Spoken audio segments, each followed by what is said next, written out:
Moving into a retirement community can be a great way to improve your overall health care, reduce the stress of home ownership, and even find new social activities and outlets. There are a few tax breaks that you need to know about, though, and things to consider as you make this financial decision.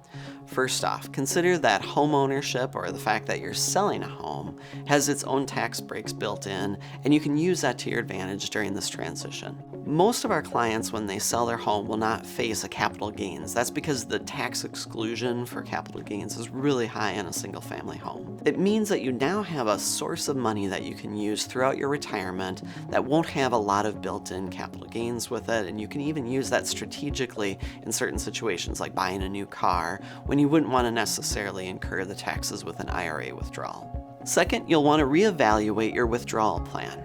You might have been taking money from a Roth IRA or a traditional IRA or even a brokerage account, and all of those sources should be kind of thrown back into the mix to decide now, with your new level of expenses and your monthly expectations, what's the best process for you to take money out of your account in a tax-efficient way. What I mean by this is that you'll have higher monthly expenses from the retirement community, but you might not have those periodic or even regular expenses of owning a home.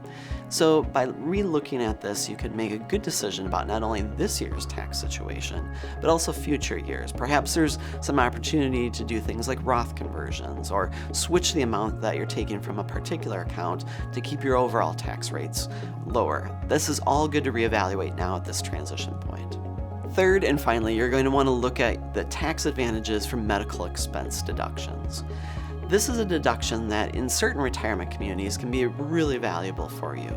A continuing care retirement community where even if you're in the independent living section, but you buy in with an upfront purchase to that retirement community, has its own built-in tax advantages.